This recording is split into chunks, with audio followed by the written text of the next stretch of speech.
This episode is about to get you in all your feels. My guest today is the co-founder of Home Street Home, a Nashville organization who helps the homeless community with their everyday needs like shelter, food, and toiletries, but also with the ultimate goal of getting them back on their feet. Like every episode, I strive to have someone who isn't just an expert, but has also walked the walk. At the age of 52, after a life that many of us wouldn't be able to imagine, he found himself on the streets and homeless. When I reached out to him about being a guest, I told him that I believed people wanted to help. They just didn't know where to start. We did not take a break. We didn't even stand up and stretch our legs, and I could have talked to him for another 2 hours. His story is just that incredible. From Chains to Change is the title of his book, and I think it's the most perfect title to sum up his life and what he has done with it. So, without further ado, let's get to it. Here's my conversation with Stephen Young. Well, welcome to the podcast. I have Stephen Young with me today, who is the founder of Home Street Home Ministries. Thank you so much for being here. Well, thanks for having me. It's a pleasure. We were just laughing because I said when I reached out to you, I thought, oh my gosh, I am going to have to preface with why a Woman Like You podcast is reaching out to you. But you said you were having a laugh about it with your wife. So I am glad you took the chance and are here today. Oh, I'm honored to be here. I do think it is something a lot of women are interested in learning about and hearing about. Mm-hmm. So my goal is really just to educate people today on what it is you do, what your organization does, and a little bit more about the homeless community. Awesome. I am going to start by reading something. I read your book front to back. I did not skip a page. I did not skim. I didn't think at any point this is not relevant to the podcast. And I have to say, there were so many times I had to pause and remind myself that I was not reading some sort of fictional book, that this was actually someone's memoir, because there were so many times in this book, I just thought, there is no way. Like the life you have lived, the things that you've endured, that have happened to you, how you've overcome. So we'll talk about that. But your book, for anyone that has not read it, I cannot recommend it enough. But I'm going to read something just to start us off, and then we'll get into your story. You say, nobody sets out to be homeless, not at the beginning. Children don't grow up with dreams of rummaging through dumpsters for scraps, and teen runaways don't look forward to cold nights on hard sidewalks. Alcoholics don't plan to wake up in alleyways reeking of pee and booze. It doesn't work that way. The truth is much scarier because it can happen to any of us. Our decisions and circumstances, some of our own making and others not, point us in a direction, one step at a time, one foot in front of the other. That's how we reach the highest peaks or find ourselves alone in the deepest valleys. And you talk about your life being almost like a choose your own adventure book. Yes. With a series of choices, decisions, some bad, some good. And then you say it's easy to judge others when your life is going along great, which I think we're all guilty of if we're being honest with each other. Yes. So can you tell us, I would say a little bit, but it is a lot, kind of your story, how you started, in your words, kind of developing the chains that you talk about on you back in your childhood? Well, and the title of the book, From Chains to Change, and I've said it for years, not all chains are visible. Yeah. You know, they're not these massive things hanging around somebody's neck. A lot of chains that inhibit us from moving forward or healing or doing a lot of things we could be capable of doing but can't, those chains are invisible. Yeah. And a lot of times we hide the fact that those chains exist. For me, it started very early. Yeah. I lived in a very abusive household, and it was both parents. And physically, mentally, emotionally, and when they weren't beating on each other, they were usually beating on one of us because I had 4 brothers. But that was back in the days where you did things because you didn't want your neighbors and your friends and your the people you socialize with to really know what was going on within your home. Mm-hmm. Appearances were everything.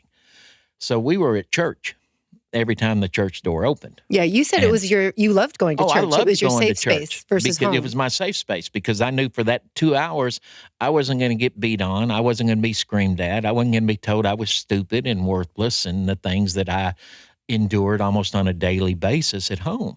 So, yeah, I loved church. And at 12, I was saved Mm-hmm. and baptized.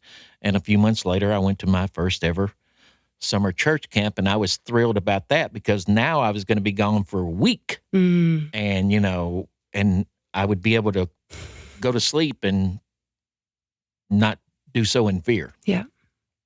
That didn't quite work out Mm-hmm. the way I wanted it to work out. And the third night there, I was molested by one of the deacons. Yeah. And so when I got home, I didn't tell my parents, strictly because I was afraid of what they would do to me. Mm. And did you ever, in those days at that age, did you know what that was? Because I feel like nowadays kids growing up know what molestation is, knows what that means. In that time, did you even know what that was? I was so totally confused. Okay. And just, so many things going through my mind. Mm. And the hardest thing for me to admit to when I was finally talked into doing this book by Eric Wilson was my co-writer, by the way, and he wrote Fireproof and Facing the Giants, a New York Times bestselling. He spent 2 years convincing me to do this. Really? Yes, because I knew I didn't want to go back down roads that I would have to go back down. And I remember the confusion, and part of that was the way my body responded. Right. Because your body response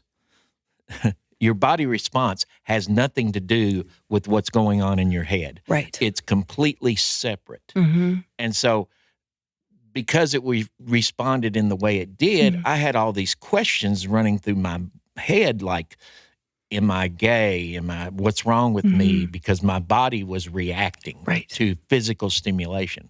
And didn't you say he said that as well? Didn't he? Yes. Yeah. Yes. And he how old would he have been? He was in his 30s. Okay. Did anything ever happen to him? No. No. After a while, I'd been home for a while, and my parents knew something was up because I wasn't eating. I slept all the time, didn't want to go outside, didn't want to come out of my room. And they kept hounding me. But again, like I said, I was afraid. I was afraid of how they were going to respond. But finally, they caught me at the wrong time, on the wrong day, and it just all came blurting out. Yeah. And my father looked at me and said, well, what did you do to make him think that's what you wanted? And my mother looked at me and said, well, Stephen, he's a deacon and you're you. I don't believe you. We don't believe you. Nobody else is going to believe you. The family doesn't need the embarrassment, so we don't ever talk about this again. When I read that, we have 3 boys, and then our youngest is a girl who just turned 13. And I instantly went to the place of a mother and just imagining one of my boys saying the same thing or that happening. And it's really hard to wrap your head around. It is. As a 12-year-old boy who, I think of what most 12-year-old boys deal with, what does that do to you? Not only what happened, but then when you tell your parents that and they don't support you. It only damaged what they had already been damaging for years. Yeah. It literally pushed me over the edge. And I think I mentioned it in my book. That was the beginning of my journey down a road called I Don't Give a Damn. Right. I did see that, yes. And at that point, because I was still made to go to church every time the church door opened. And was the same deacon there? And yes, and that abuse continued. And I never said another word. As a matter of fact, I was 52 years old before anybody else in this world but me, him, and my parents ever knew what was happening. Wow. Or what happened. And it was but it was that, according to my therapist, and bless him, I've had him for a long time now, and he's just amazing. That was when my journey to becoming homeless began. Yes. And it took me a while to understand that. But as we unraveled that journey from that point on, there was, in the long run, only a couple of ways it could have ended. Homeless, in prison, or dead. Do you think if you had... I hit 2 of the 3. I'm still alive. You're still alive. Do you think if you do you ever look back and think of the different ways it could have gone if your parents had supported you? Could it have gone a better way? For years I did, but then I realized I again, through therapy, I realized I had to quit looking backwards. Yeah. I had to quit looking backwards. And, but you asked what happened to him. Nothing happened. I think I said it in the book, and I know I've said it time and time again. There was a day, and I'll never forget it. I woke up and I just had this urge to go to my parents' gravesite that I'd never been to. My father died while I was in prison. My mother died while I was on the streets, and I was told I would not be welcomed at the funeral, not to show up. Who were you told that by? My brothers. Okay. All but one of them. When I got out of prison and got back to Nashville, I called my mother. It was a few weeks before Christmas. And I said, just wanted to let you know I'm out and I'm back in Nashville. And she goes, oh. And I said, Christmas is right around the corner. And she said, you would not be welcomed here. And she hung up the phone. Pretty much that was the end of the conversation. How old were you then? Well, I got out of prison in 2006. Yeah, I believe. So yeah, it just kept feeling like blow after blow, almost. Well, the entire time I was locked up, no phone calls, no letters, no nothing from none of my family. So yeah, I realized I was alone. Go back to what you were saying about when you were, I think I asked you a question about going to your parents. You said, where is he now? And then you said when you were going back to visit their gravesite for their first time? Yes. I went back and that was several hours that I spent. We have a family cemetery that's out in the country. My father's from here originally. And so it sits on top of a hill. And so I sat up there, and it's quiet, not much traffic. Nobody ever shows up there through the week. And I cried. I screamed. I cussed at him. I asked why. But in the end, I forgave, and I apologized. Apologized for what? For not...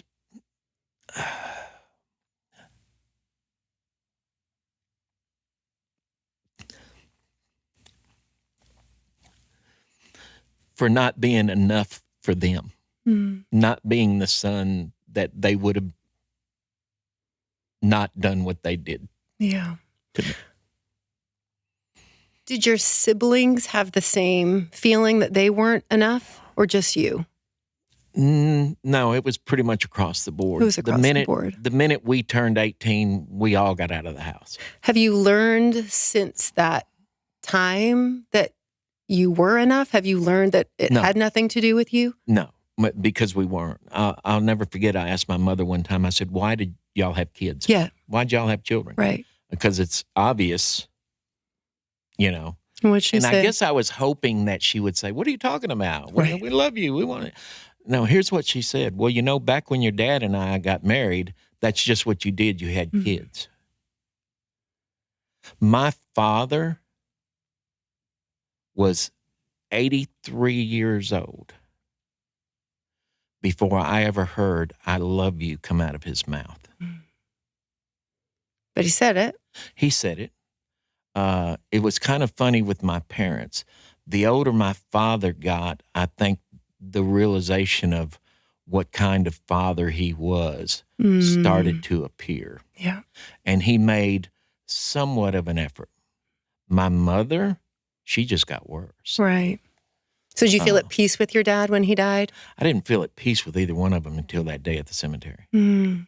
Because I got out everything I needed to get out. Okay.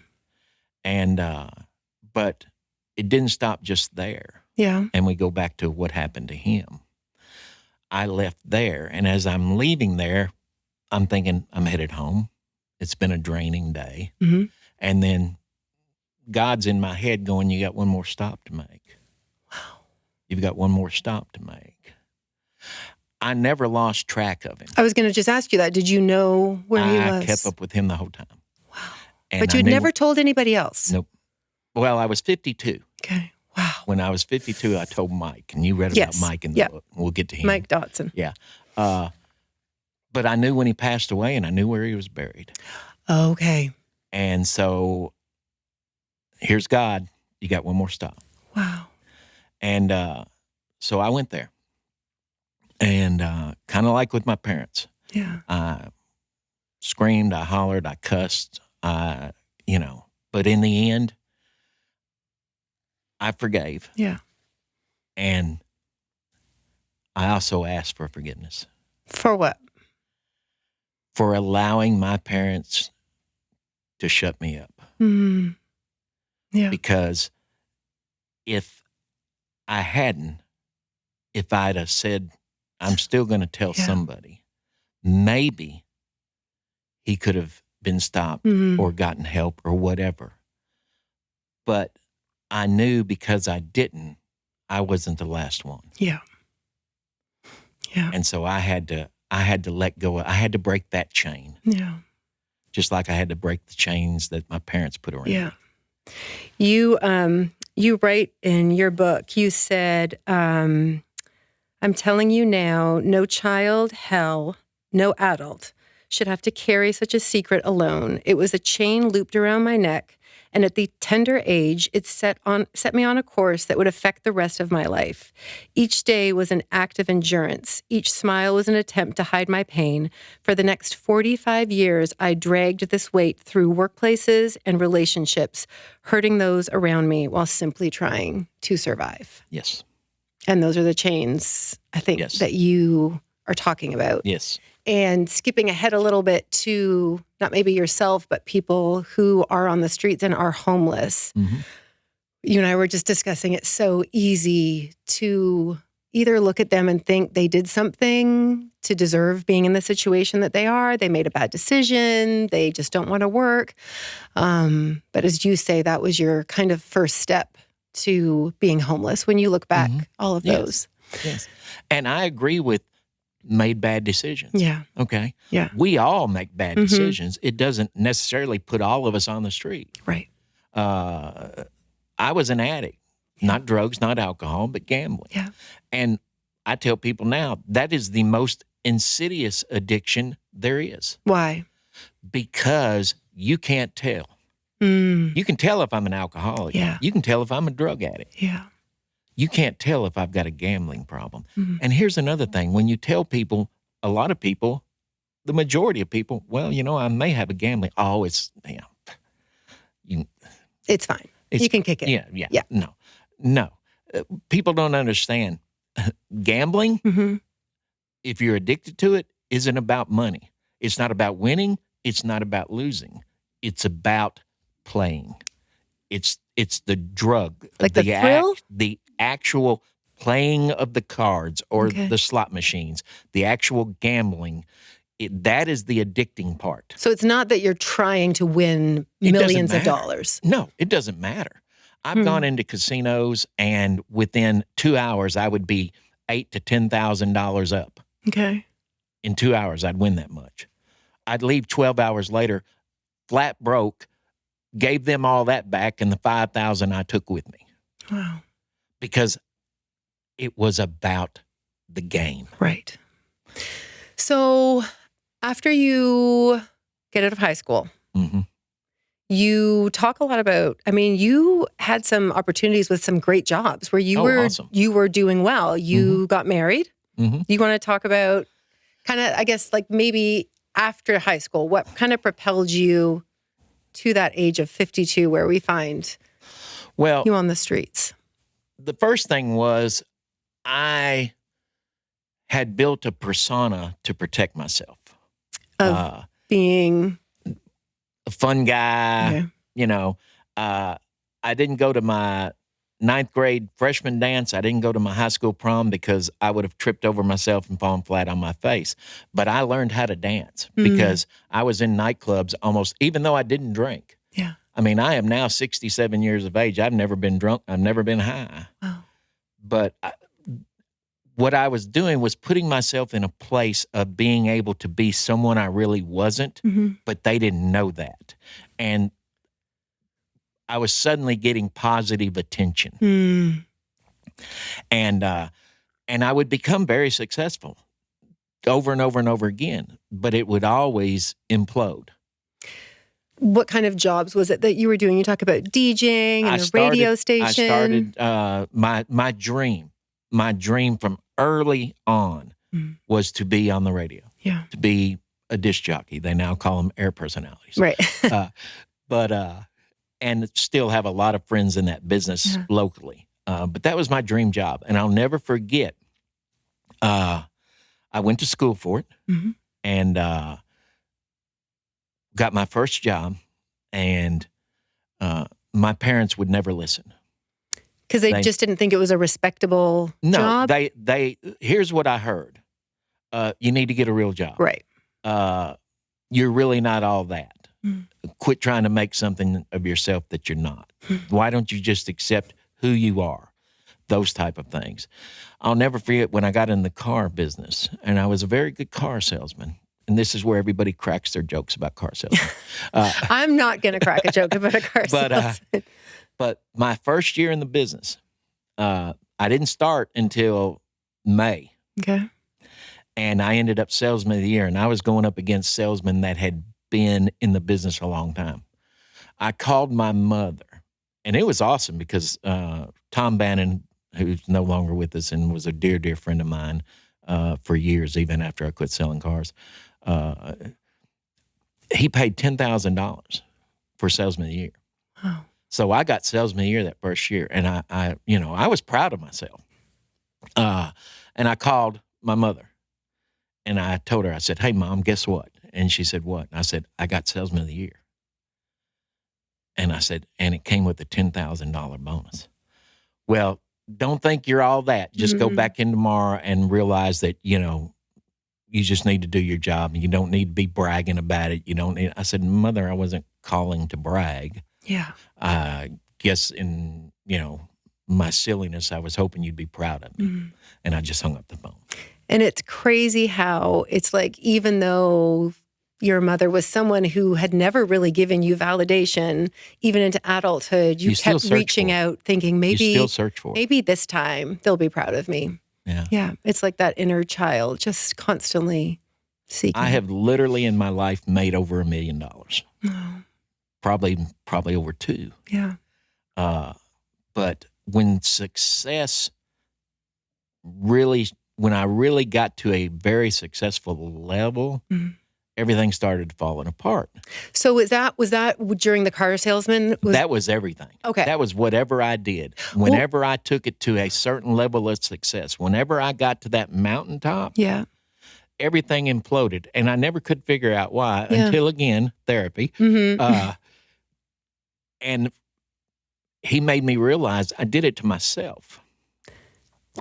Because every time growing up, every time I did something that made me proud of myself, or I feel like I had accomplished something, my parents just yanked it out from under me.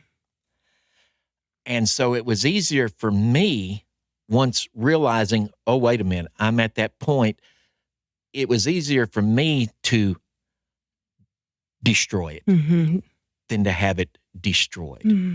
And prove them right. And so time and time again, I would, like I said, be on the mountaintop, and I would self-destruct.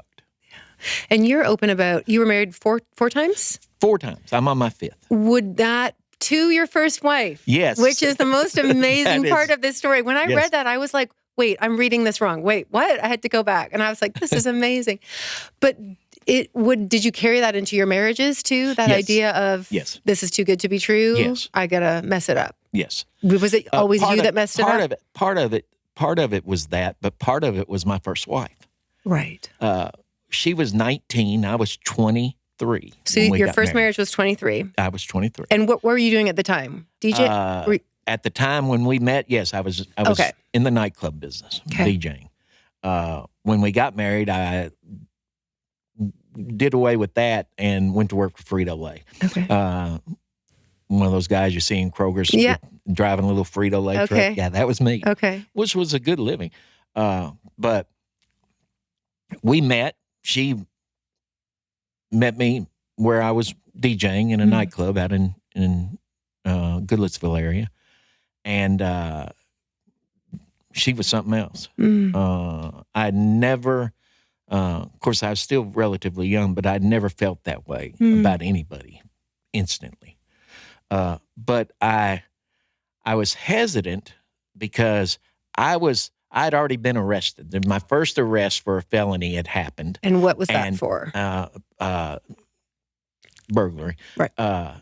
And so I was waiting to go to trial when we met. Right. And so the war began. I wanted to see her again, but this, that, and the other. And, but the selfish side of me, and I was a very, very selfish person, said, I'll worry about that later.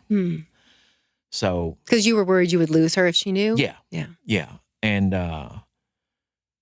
so it didn't take us long. We got married, against her family's wishes. And it just didn't work because I didn't know how to love and I didn't know how to be loved. So it was a total alien existence to me. Yeah. Which are these chains you talk about bringing with you in every aspect of your life from what had happened. Yeah. And I tell people when I speak and when I meet new people and when I meet new people who want to, get behind the ministry, I go, okay, we got to talk because I'm now everything on the table kind of guy. And I'll tell you what totally destroyed that. I got engaged to another woman while I was still married to my wife. That's how messed up I was. Were you just searching? I was chasing. Yeah. It wasn't a search, it was a chase. And it was 90 to 100 miles an hour, nonstop. Back in those days, I probably slept maybe 3 or 4 hours a night when I was single because I was out every single night. Even though I didn't drink, I was still out because I was searching for that love and affection and positive attention that I never got as a child. And it just consumed me.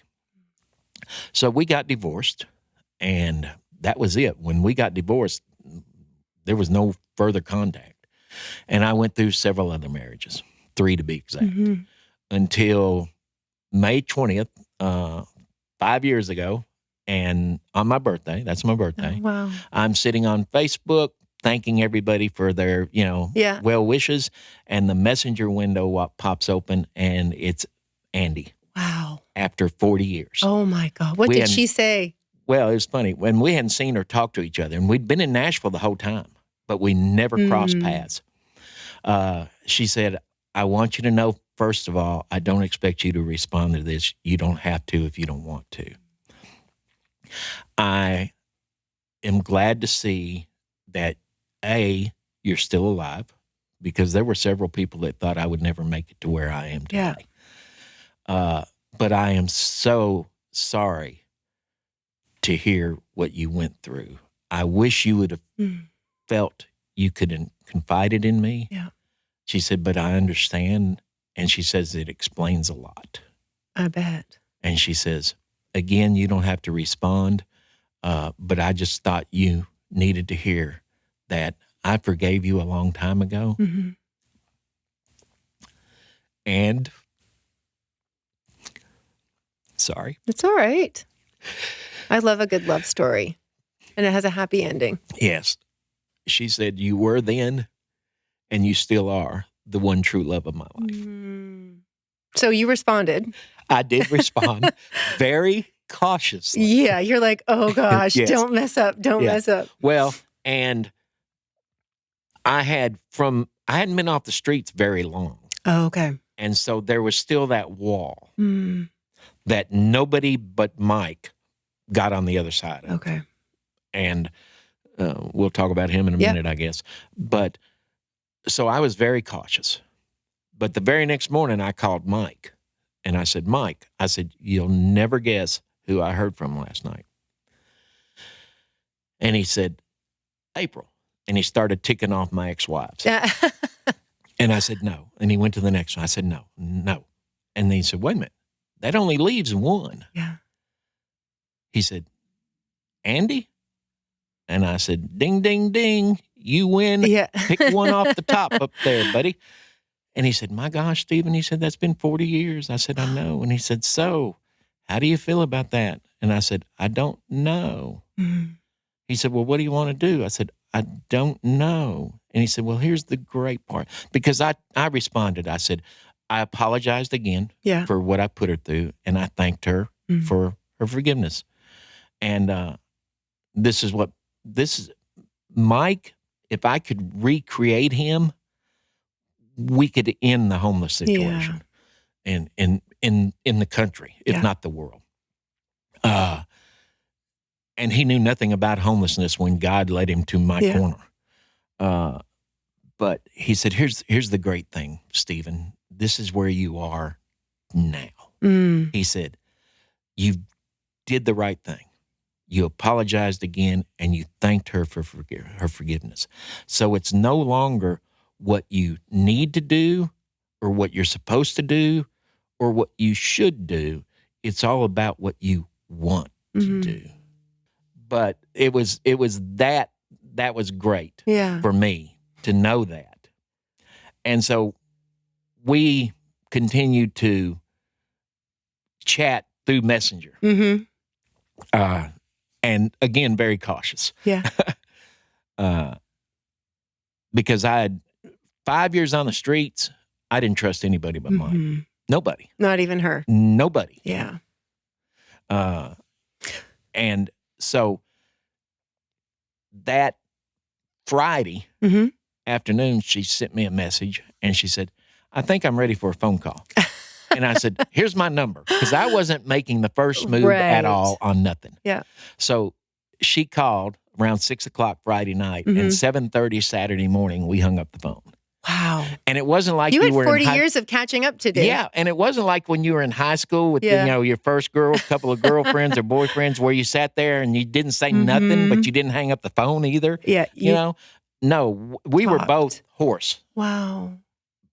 By the time we got off the phone. Okay, so I want to back up for a second because a big part of your journey and your story is your faith. Right. And you talk very openly in your book, how we already touched on, you loved going to church. It was your escape until it was not your escape. And you talk about how basically you had this hatred for God and felt abandoned. You felt like, where was he? I'm going to read a part from your book. You said God, he seemed conspicuously absent or weak. Where was he when I had been face down on a tile floor? After the fact, why had he not put a little bit of concern into my mother's church-going Baptist heart? And you talk about how you just felt like he abandoned you, so you abandoned him. How did your life look to you when you were just kind of living for yourself, living in the moment without... It was a blur. Yeah. It was a blur. And it was outwardly a life a lot of people said, man, I wish I could live. Right. But... because it was just a, I don't care attitude. Yeah. I wrote a poem. And the title of the poem was The Life of the Party. Yeah. And that's what you were. I was until, and here's the ending to to the poem until the lights went out. Yeah. Did the lights go out? Was that when you went to prison? Was that when The the lights homeless? went out every night. Every night. Okay. I would go out. I would be in the bars and the nightclubs and during my single days. So you literally mean when the lights went out at nighttime and it was just you and me. your thoughts. Yes. Yeah. And the last person I wanted to be with was myself. Don't you think a lot of people who deal with addiction, whether it's alcohol, drugs, all of that, do that to take their mind off dealing with some sort of trauma? Yes, totally. But I could never convince myself I wasn't what my parents told me I was. And then when what happened to me, and we talk about the deacon, but there was also a situation a little later on with a lady from the church. Right. So that happened before you even got out of high school. Yes. You said it was one of the youth pastors. They were a couple? It was the couple, and they were the youth pastors. Yeah. They were over the youth group at church. And you were eight? I was 16 when it started. And she seduced me. And you said you thought this was it. Like you were in a relationship. Oh, she was going to leave her husband. Because she told me she was. Right. And I was like, okay, I'm not what I've been questioning myself about from what happened to me when I was 12. And so that went on until I turned 18. Mm-hmm. And we had talked when I turned 18 and graduated high school, she was going to divorce him. We were going to go have this wonderful life together. Until one Sunday, I'm at my car in the church parking lot, and he walks up the husband. And I say, hey, what's going on? I won't use his name. And he goes, and this was all he said, but it was the way he said it that communicated clearly the message he was getting across. I don't think it would be good for you to be at the house when I'm not there. Right. So you knew he knew. I knew he knew. Yeah. And then I knew why he knew. Right. So you come to find out a couple of months later, she was pregnant. And not yours? We don't know. Not sure. Because I never used protection and she wasn't on the pill. So was it his or what is it mine? And you said they left town. They left. They not only left the church, they left Nashville. So I don't know. I could have a child out there that I've never met. So that, though, was another relationship in the church you felt used, abandoned, lied to. Yes. So you were just done. I was done. You were done. I was done. When I turned 18, I was done with home. I was done with church. I was pretty much done. And I say in the book, a lot of people would go, well, I don't believe in God. And I'd go, well, you're letting him off the hook. Because I did believe in him and I hated him. Yeah. And I did for years. Okay. Can you talk a little bit about what led you to prison? Because that was a long time in your life. 8 years? 8 years. Yeah. 8 years. It was the addiction. The gambling. Yeah. When I was making money, I didn't know I was an addict. Yeah. Until I wasn't making money. And the big mistake came when I took a job in Memphis, which put me 35 minutes away from 10 casinos. And I would literally get off work and I'd go to the casinos. And sometimes I'd just go straight back to work from the casinos. Wow. And so that's when the addiction really kicked in. And you just couldn't keep up with the money. I couldn't keep up with the money and I couldn't keep a job. Right. Because I was at the casinos. That was my life. It had become my life. So what age did you go to prison at? I have to do the numbers now. 40-ish?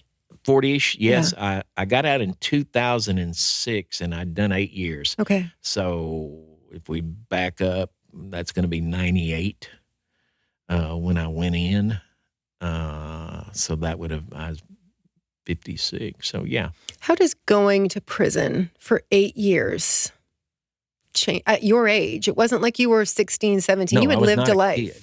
How does that change you? I'd gone earlier when Andy I was You had gone to married. jail at that time. I was still married. No, I'd gone to jail before, but I was still married to Andy when I had to go to trial for that charge. And I ended up getting 3 years, but I only did 8 months, and it was at the work release center, and it wasn't prison. But it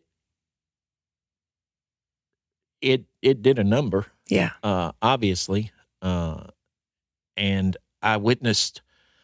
I tell people, I go, and I hear it still today. Oh, well, prison's not that bad. They get fed 3 times a day. They got a roof over their head. They get to watch TV.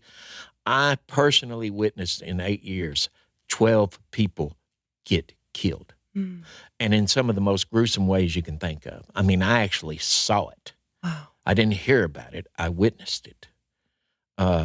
You live in prison with your head on a swivel.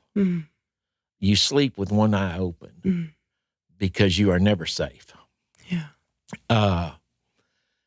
And it's I'll never forget because, as much as I hated God, and this is why I ended up back in a relationship with him, is I was over a period of time later in life, it was pointed out to where he hadn't forsaken me. I had walked away from him. And prison was one of those things. I was dying a very slow death. And I had a black gentleman, another inmate, who was doing a life sentence. He wasn't ever getting out. And he stopped me one day and said, we were on our way to chow for lunch. And he said, sit with me at lunch. And I said, okay. All right. And the first thing out of his mouth was, he said, you're dying. And I went, what? He said, you're dying. He said, let me tell you something. He said, it will kill you. Maybe not physically, but in every other way. This time will kill you if you'll let it. He said, you need to start living again. And I said, how do you start living in prison? He said, when you were out on the streets and you got up, what did you do every morning? I said, well, I washed my face, I brushed my teeth, I shaved, I combed my hair. He said, you're not doing that. He said, look at you. You haven't shaved in how long? Yeah. He said, get up and start doing it again. And he said, you're sleeping the days away and the nights away. I said, there's nothing else to do. He said, find something. He said, exercise. He said, just walk. Do whatever. He said, start planning your day and start living it to the best that you can. Yeah. If not, this time will seem like an eternity. So did you do it? I did it. You did it. And it changed everything. It did. It did. Because all of a sudden, the days that seemed endless, all of a sudden were normal days. I got up, I shaved, I brushed my teeth, I combed my hair, I went to breakfast, I came back, I did a little exercise, I did a little reading, I watched a little TV, I went to lunch. Yeah. I had my day planned out. Did you have any communication with anyone on the outside world while you were gone? Nobody?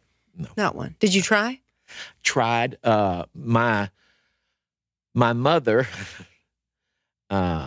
I would call home. This was early on. I did my time in 3 different states. Oh. I started in Tennessee, went straight from Tennessee to Kentucky, and from Kentucky to Mississippi because my rampage included that. Oh, so you have to serve where your crimes were committed? Okay. Yes. And so at first, there were a couple of visits when I was in Tennessee, but that didn't last very long. And I would call, and the only time the call would be accepted was if my father answered the phone, believe it or not. My mother wouldn't take the call. Until one day, and she answered the phone, which I was kind of shocked. And she said, I need you to quit writing. I said, okay. And she said, I don't know if you know this or not, but they stamp on the front of that envelope that it comes from a penitentiary. I said, yeah, I'm aware of that. And she goes, that's embarrassing. I don't want the mailman seeing that. I don't want people that come in this house, if your father's left it laying on somewhere and they see it, it's just too embarrassing. Do not write. I said, okay, all right. So I didn't call for a while, and I finally called a little, several months before I called. And I called, and Dad answered the phone. And I didn't have too many tender moments with my father, or warm moments, or however you want to, positive moments. But he said, why haven't you been writing? I said, because Mother told me not to. And he said, do what? And I explained it to him. He said, let me tell you what. He said, you write. I'll take care of your mother. So you kept writing? Kept writing. Yeah. And Dad, the letters, and I still have them. You still have the letters that you wrote? Wow. That my dad wrote. Oh, because your dad, so he wrote you back. He would write me back. Oh, he did. Wow. But I knew when the end was near because of his handwriting. My father, third grade education, lied to get his first job at DuPont, lied to get into the Navy. He was 16 when he got in the Navy and was a career Navy man. Had the most beautiful self-taught handwriting of anybody I've ever seen. Print and longhand. But towards the end, I could tell in his writing, the shaking and all was getting worse. And I'll never forget the day my brothers came and let me know that he had passed away. And there was some sadness. And I say this, and I've said it, and I've seen people, when I've said it, the look on their faces. There was a sadness, a little sadness when my father died. There was none when my mother passed away. I was so detached from my mother towards the end that there was just nothing left. Which is very understandable. Just nothing left. Yeah. When you got out of prison, what is it like the first night? You have been incarcerated for 8 years and you get out. Where do you go? What do they give you? What do you have to your name? What are your options when you get out? You have what they give you to wear. Anything that you have that was yours, which I had nothing because nothing was ever sent to me. Right. When I was in prison, I literally lived off the state. Okay. I didn't get clothing. I didn't get anything. I had what they had. So they gave me a pair of khakis. I was in Mississippi. Yeah. That's where I finished up my time. They gave me a pair of khakis, and they gave me a T-shirt and a pair of shoes. And they walked me to the gate. That was kind of unusual, too, because I get down there, and I'm like, I'm here. I sign everything I need to sign. Okay, let me out. And I'm waiting, and I'm waiting, and I'm waiting. And finally, I looked at the sergeant, and I said, hey, what's going on? I was supposed to be out of here at 9 o'clock. It's now almost 11. Yeah. He says, we're waiting on the warden. And I went, why am I waiting on the warden? He says, I don't know.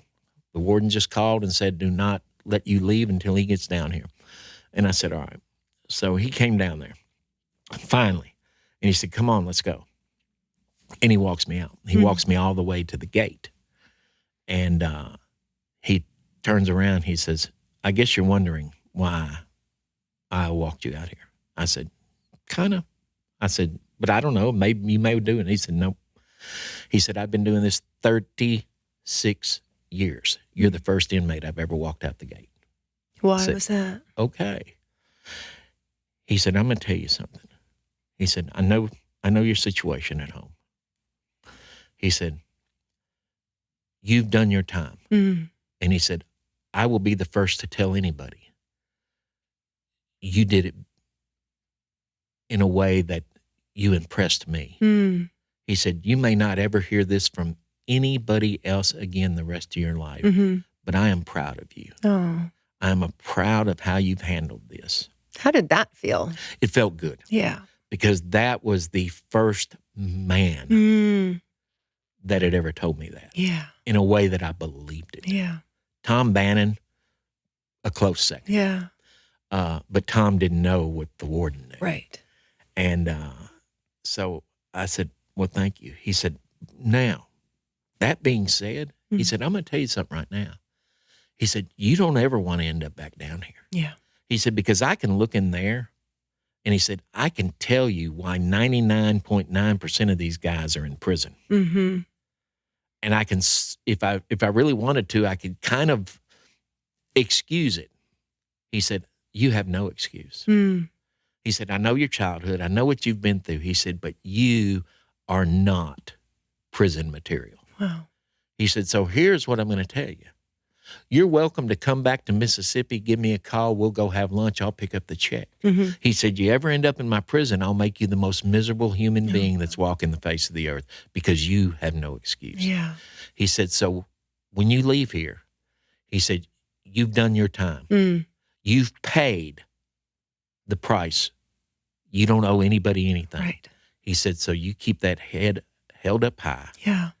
And you go do and become what I know you can do and become. Well, you didn't end up back in prison. Did not.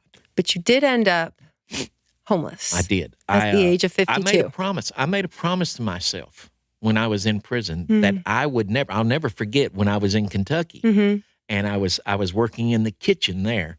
And I was telling the sergeant, a female sergeant, I told her, she said, what are you going to do when you get out? And I said, well, I'm going to tell you what, I'm not coming back.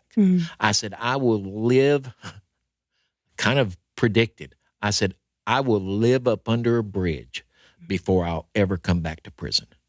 I said, because. Did you believe you would ever live under a bridge, though? No. No. You didn't think that would happen to you? I didn't think it would happen to me. And, but there was still that con part of me that said, all I got to do is get back and say the right things to the right people. And, I'll get back on my feet and it won't be long before I'll be rolling again.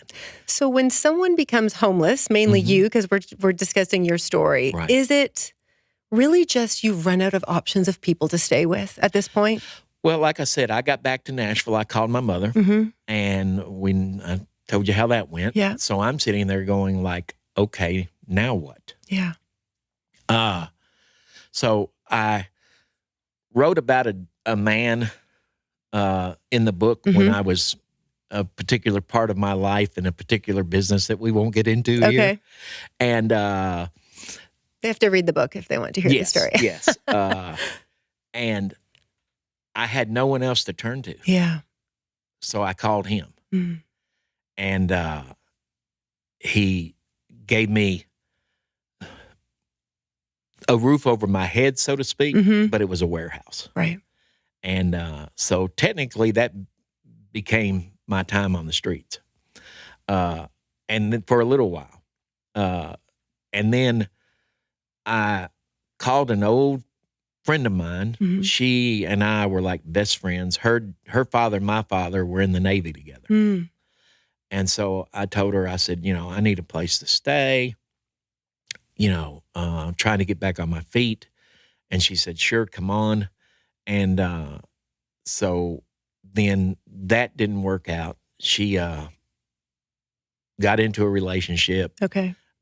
Told me on a Tuesday that she was moving in with him on a Friday. And you were out. I had nowhere to go. Yeah. And so that Friday rolled around and I was sitting there going, okay, I had a car at the time. Yeah. But that first night, let me tell you what, that first night on the streets was more terrifying in a different way than my first night in prison. I read that. Because I was sitting there for the first time in my life and I had nothing, basically, a car, barely. And there was no door I could knock on. There was nobody I could turn to. there was nowhere to go. And I didn't know what to do. I just didn't know what to do. And so for the first few days, I was just like lost. Yeah. Lost and terrified. I had just done 8 years in prison. Yeah. And one of the 10 deadliest prisons in the United States of America. And I was terrified. For the first time in my life, I felt totally lost.